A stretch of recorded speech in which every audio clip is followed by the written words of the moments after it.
valuation comes under the Ministry of Finance, but again if you have a strong and corrected database of the land records, then based on their classification and based on their geographical location, because we have said that we are already in the process of integrating the record of right with the cadastral map.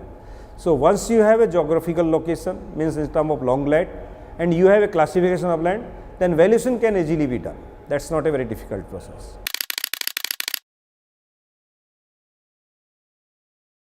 For any development work that includes smart cities also, you need a clear title and hassle-free transactions of the land. And in other terms, actually availability of the dispute non-encumbrance land parcels. So if we are able to achieve it will help in two ways. First, that we can plan our smart cities, because based on the availability and the gradients and contours, you can exactly plan the drainage system, road system, then other basic facilities.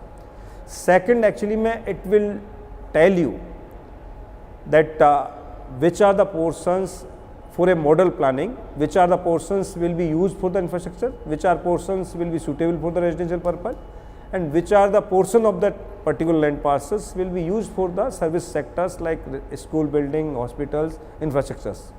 And also you will resolve to some extent the transport system in the towns also, which we are facing nowadays.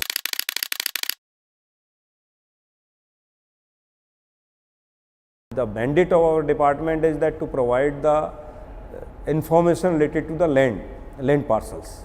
So once this land parcels and the basic infrastructures which is available adjoining to the smart cities is available with the urban development department, I think it will help them in planning and especially building the infrastructures in particularly in the smart cities.